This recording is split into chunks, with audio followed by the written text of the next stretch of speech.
जय हिंद दोस्तों। आज हम लोग दर्पण चैप्टर पढ़ रहे हैं। तो प्रकाश का चैप्टर पढ़े, उसमें दर्पण सूत्र आता है ऐसा। तो दर्पण सूत्र सिद्ध करने में एक ऐसा आता है, उससे पहले बोला जाता है हम लोग पढ़ेंगे दर्पण जो पढ़ते हैं ना। तो दर्पण दो प्रकार के होते हैं, समतल दर्पण, गोलीय दर्पण। गोलीय दर्पण के दो भाग, अवतल एक उत्तल। तो अवतल दर्पण उसे कहते हैं जिसकी परावर्तक सतह घसा हुआ, और उत्तल दर्पण उसे कहते हैं जिसके परावर्तक सतह उठा हुआ। तो यह कह रहा है कि अवतल दर्पण में या अवतल दर्पण के लिए फोकस दूरी और वक्रता त्रिज्या में संबंध स्थापित करें। ये बराबर क्वेश्चन पूछा जाता है जब तक आप 10वीं में पढ़ते रहिएगा। तो 10वीं का बोर्ड दीजिए। तो पहले हम एक दर्पण बारे ऐसे करके पहले दर्पण बारे थे, फिर इसको फिर पॉलिश किए थे इस साइड से, और इसके बीच मध्य से जो खींचे तो ये हो गया इसका पोल। और कहीं ना कहीं इसका ये गोला का भाग है तो केंद्र होगा, तो ये वक्रता केंद्र। तो वक्रता केंद्र सी हम इंडिकेट कर दिए यहाँ, वक्रता केंद्र सी। तो अब जरा देखते हैं, वक्रता का मुख्य प्रधान अक्ष कहते हैं, मुख्य अक्ष कहिए या प्रधान अक्ष कहिए। वक्रता केंद्र और ध्रुव को मिलाने वाली रेखा को हम लोग प्रधान अक्ष या मुख्य अक्ष कहते हैं। तो देखिए, ए बी एक किरण है जो मुख्य अक्ष के समांतर एक किरण है, जिस अगर हम लोग नामकरण करेंगे ए बी एक किरण है जो मुख्य अक्ष के समांतर चला और बी बिंदु पर, दर्पण के बी बिंदु पर आपतित होकर, परावर्तन होकर के आपतित हुआ। इसके बाद परावर्तन होकर के एफ से गुजर गया। यही बात लिखी कि माना कि मैंने एक छोटे द्वारक वाले दर्पण है, अवतल दर्पण है, जिसका वक्रता केंद्र सी और मुख्य फोकस एफ है। मुख्य फोकस एफ है। प्रकाश की आपतित किरण ए बी मुख्य अक्ष के समांतर चलती है, जो बी बिंदु पर आपतित होकर, अब ये बोले तो बी बिंदु पर आपतित होकर परावर्तन के बाद एफ से गुजरती है। अब ज्यामिति एफ से गुजरती, अब ज्यामिति गणित से देखें सी बी, सी और बी, ये हम लोग अब ज्यामिति गणित से देख लिए और ये हो गया। अब हम लोग ज्यामिति गणित से क्या लिखे, दर्पण की सतह बिंदु बी पर अब सी बी, अब हम लोग सी बी करेंगे तो ये देख लिए आपतित होके। तब जब परावर्तन जब पढ़े थे ऐसे करके, तो आया किरण और गया, इसके बीच आपतित किरण और परावर्तित किरण के बीच एक अभिलंब होता है। तो इसमें भी ये हो गया आपतित किरण ए बी, और ये जो है ना बी एफ, ये है परावर्तित किरण। इसके बीच कोई एक अभिलंब तो होगा, तो एक अभिलंब हम खींचते हैं, एक अभिलंब ये अभिलंब पर सी बी अभिलंब। ज्यामिति करने से क्या होता है, सी बी दर्पण की सतह बिंदु बी पर अभिलंब है। ये सी बी दर्पण की ये सतह बिंदु बी है, इस पर ये अभिलंब है, यानी 90 डिग्री का कोण बनाते हैं। चलिए 90 डिग्री। अब इतने समझ लिए बातें को, इन बातें को। अब जरा देखते हैं हम लोग सी जो बोल रहा है वक्रता केंद्र और फोकस दूरी में। ये वक्रता केंद्र है, वक्रता त्रिज्या यहाँ से यहाँ तक वक्रता त्रिज्या हो गया, और ये फोकस यहाँ से यहाँ तक फोकस दूरी हो गया। तो हम लोग यहाँ से यहाँ तक, अब देख लेते ये है, तो यहाँ से यहाँ तक इसको हम लोग सीपी बोलेंगे। तो सी आर बराबर क्या होगा, सीपी, आर बराबर सी। और यहाँ से यहाँ तक ये हो गया पीएफ, पीएफ हो गया हमारा छोटा एफ, ये हो गया। इतने बात को समझ। अब हम लोग देखेंगे, अब जरा देखेंगे क्या, कोण ए बी सी, कोण ए बी सी बराबर, देखिए परावर्तन के नियम से अभिलंब हुआ, तो ये आपतित ए बी सी आपतन कोण हुआ, और सी बी एफ परावर्तन कोण, मतलब आई बराबर आर। ए बी सी आपतन अभिलंब, देखिए अभिलंब और आपतित किरण के बीच ये जो कोण बना, ये आपतित कोण, आपतन कोण, ठीक है ना, आपतन कोण। और देखिए सी बी एफ, ये अभिलंब सी बी है, और ये बी एफ परावर्तित किरण है। तो परावर्तित किरण और अभिलंब के बीच जो कोण बना, इसको परावर्तन कोण कहेंगे। तो आपतन कोण बराबर परावर्तन, तो कोण ए बी सी आपतन कोण है, कोण सी बी एफ परावर्तन कोण है। इसको लिखेंगे कोण सी बी एफ किससे, तो यहाँ लिख देंगे क्वेश्चन में परावर्तन के नियम से, परावर्तन के नियम से, नियम से लिख दिए। अर्थात कोण आई बराबर कोण आर, ये हुआ। इतने बात को समझे हम लोग। अब हम लोग क्या करेंगे सभी, कोण ए बी सी बराबर कोण ए बी सी। अब जरा देख लीजिए, ये दोनों समांतर रेखा और समांतर रेखा को कोई तिर्यक रेखा ये काट रहा है, ये काट रहा है, समांतर रेखा कोई तिर्यक रेखा काट रहा है या नहीं, और काट रहा है तो एकांतर कोण बनेगा। हम लोग पढ़े थे कि दो समांतर रेखा कोई तिर्यक रेखा काटे तो ये क्या बनेगा, एकांतर कोण।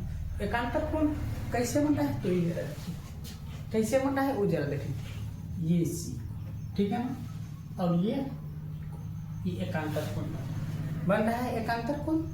इसी हिसाब से हम लोग क्या कर लेंगे, एकांतर कोण कर लेंगे सी, और तो ये एकांतर कोण बन लेंगे। तो एकांतर कोण बनते क्या, ए बी सी।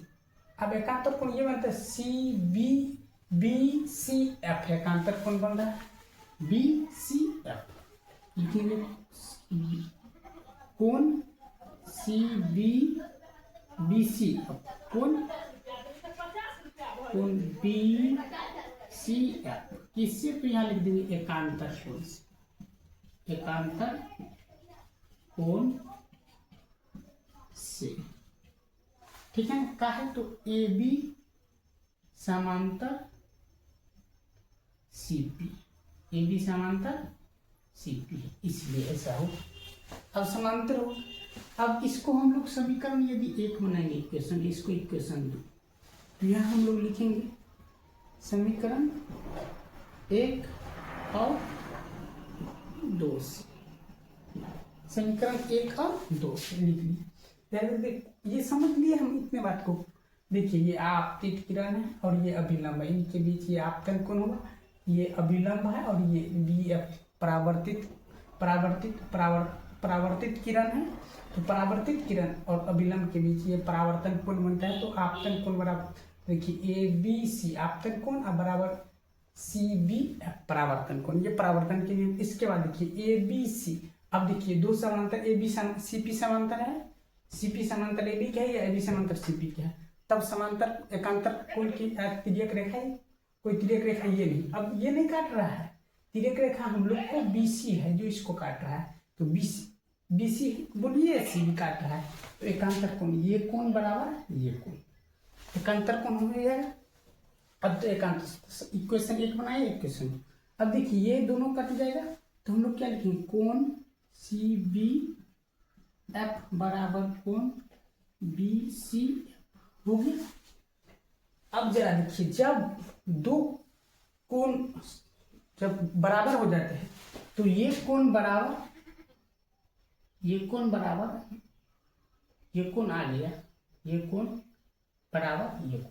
तो अब हम जरा देखते हैं क्या कोण से किस कोण से, ये कोण बराबर ये। अगर दो कोण बराबर हो गए, क्या हो गए, दो कोण बराबर। तो जब दो कोण बराबर हो जाते हैं तब हम लोग क्या पढ़ते हैं, वो जरा देख लेते हैं। जब दो कोण बराबर हो जाते हैं, अब हम लोग देख लेते हैं, कोई तिर्यक रेखा काट, तो ये सी, ठीक है ना, बराबर कोण ये बी। तो जब दो कोण बराबर, तो दो कोण बराबर, तो दो कोण के बराबर के कोण के भुजा, ये बी कोण हो गया ना, ये बी कोण, ठीक है ना, ये बी कोण से ये बी कोण। तो दो बराबर कोण की भुजा जो होते हैं उसकी सम्मुख भुजा ये हो गया सम्मुख, और ई कोण के भुजा ये हो गया सम्मुख। त्रिभुज हो गए, तो दो कोण बराबर, दो याद ध्यान से सुनना, यदि दो कोण बराबर, तो दो बराबर कोण के सम्मुख भुजाएं बराबर होती, तो दो बराबर कोण की क्या हो जाएगा, सम्मुख भुजाएं। तो हम लोग यहाँ क्या लिखेंगे, सो जरा लिखेंगे सी एफ बराबर बी एफ हो गया, बराबर भुजा है ना। सी एफ बराबर क्या हम लोग लिखेंगे, बी एफ बराबर कोणों की बराबर भुजा बराबर होती है, समान होती है, यहाँ लिख देंगे। कहाँ हो गया, तो ये दोनों बराबर हो गया, लिखेंगे नहीं, समझ लेते हैं। बराबर हो गए, बराबर कोण, ये कोण सी बराबर कोण बी है, तो इस बी कोण की समभुजा क्या है, सी एफ, और इस सी कोण की समभुजा क्या है, बी एफ। तो बराबर कोण की समुख भुजाएं बराबर होती, तो ये बराबर होगी, इसीलिए सी एफ बराबर बी एफ हम लोग लिख लें। एक बात और जरा रखें, अगर हम लोग सीपी है, ये सीपी बराबर ये वक्ता केंद्र है, और यहाँ से अगर ये ऐसा ये गुजरते हैं, ये गुजर रहे हैं, तो ये गुजर रहे, तो ये यहाँ से यहाँ तक जो गुजर रहे, तो एफ हो गया, यहाँ से और यहाँ तक जाएंगे तो 2f हो जाएगा, क्योंकि ये जितनी दूरी यहाँ से इतनी दूरी यहाँ तक होती है। ठीक, अब ये जरा हम लोग समझ लीजिए। अगर ये जरा ये हो गया, अगर हम लोग यहाँ लिखेंगे, अगर दर्पण के द्वारक, ये द्वारक सीपी बी बिंदु अगर पी के निकट आ जाए, यहाँ लिखेंगे बी बिंदु पी के निकट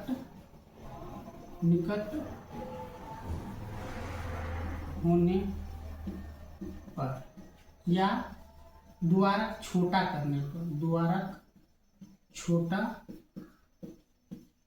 बहुत होते हैं, बहुत है लिख देते, होते नहीं, बहुत, यदि द्वारक छोटा है तो ये हो गया सी एफ। अब हम लोग जरा देख लेते हैं क्या लिखे हैं, यहाँ देख लेते हैं, सी एफ बराबर हम लोग लिखे हैं पी एफ। तो यदि द्वारक छोटा होगा तो ये क्या हो जाएगा, सी एफ जो है ना, ये बी जो है ना पी के निकट आ जाएगा, तो ये बी अगर पी के निकट आ जाएगा तो क्या होगा, बी एफ बराबर पी एफ हो जाएगा, होगा कि नहीं। तो हम लोग इसी लिखेंगे सी एफ बराबर, अगर ये बी पी के निकट देगा तो बी एफ बराबर क्या हो जाएगा, पी एफ। तो यहाँ लिख देंगे बी एफ। अब हम लोग क्या लिखेंगे, अगर निकट आ जाएगा बी बिंदु पी के निकट होने पर, या द्वारक के छोटे बहुत है, या द्वारक छोटे बहुत है, या बी बिंदु को बी बिंदु को पी पर लाने पर, ये लिख लेंगे। तो पी पर यदि ला लेते हैं तब क्या हो जाएगा, सी एफ बराबर हम लोग देखिए, तब हो जाएगा हम लोग को, तब हो जाएगा बी एफ बराबर पी एफ हो गया। अगर ये यहाँ ला लेंगे तो ये देखा इस पर आ गया बराबर, तो बी एफ बराबर पी एफ। तब हम लोग क्या लिखेंगे, सी एफ बराबर, यदि बी एफ लिखें तो यहाँ लिखेंगे सी एफ बराबर पी एफ, लिख लेंगे, सी एफ बराबर पी एफ लिख लेंगे। अब हम लोग देखेंगे सी एफ बराबर पी एफ। अब देखिए सीपी यदि हम लोग लिखेंगे, अब सीपी बराबर क्या लिखेंगे, अब सीपी बराबर हम लोग क्या लिखेंगे, सीपी बराबर हम लोग लिखेंगे सी एफ जोड़ सी एफ, ठीक है ना, सी एफ जोड़ सी एफ, या यहाँ लिख लेंगे हम पी एफ जोड़ सी एफ, लिख लेंगे पी एफ जोड़ सी एफ। अब लिखेंगे सी एफ सी पी बराबर, अब देखिए पी एफ बराबर पी एफ जो है ना सी एफ के बराबर है। अगर हम लोग यहाँ लिख, जहाँ सी एफ है, या जहाँ हम लोग ये लिख लेंगे, यहाँ हम लोग सी एफ, जहाँ सी एफ लिखे हैं ये सी एफ, और सी एफ जहाँ लिखे हैं अगर पी एफ के बराबर होगा, सी एफ पी एफ के बराबर होगा, तो यहाँ हम लोग लिखेंगे दो चीज लिख लेंगे, क्या, सी एफ जोड़ पी एफ जोड़ पी एफ। क्या क्यों लिखेंगे, क्योंकि सी एफ जो है ना किसके बराबर है, सी एफ पी एफ के बराबर है। सी एफ किसके बराबर, यहाँ ये बी एफ, यहाँ देखिए बी एफ अगर यहाँ आ गया तो B F P F B F के बराबर हो गया, पी एफ क्या आ गया, बी एफ के बराबर, तो पी एफ बराबर हम लोग सी एफ लिख देंगे। तो जहाँ सी एफ लिखे हैं वहाँ पी एफ लिख सकते हैं, तो पी एफ जहाँ सी एफ लिखे वहाँ पी एफ लिख दिया है। तो अब हम लोग लिखेंगे सी एफ बराबर 2 पी एफ, या इसको लिखेंगे 2 पी एफ बराबर सी एफ। अब देखिए सी एफ बराबर क्या लिखे हैं, सी पी लिखे हैं, 2 पी एफ बराबर सी पी लिख दिए। अब सी पी बराबर क्या लिखे हैं, आर, यहाँ हम लोग लिखेंगे, और पी एफ को क्या लिखे हैं, एफ लिखेंगे, एफ बराबर इसको लिखेंगे आर। इसी को हम लोग यहाँ लिखते हैं सही से, क्या लिखते हैं, 2f बराबर आर। अब f बराबर हम लोग क्या लिखेंगे, आर बट्टा 2। यही हुआ, यही सिद्ध करना, सिद्ध हुआ, या यही संबंध है, लिख देंगे यही संबंध है, यही संबंध है,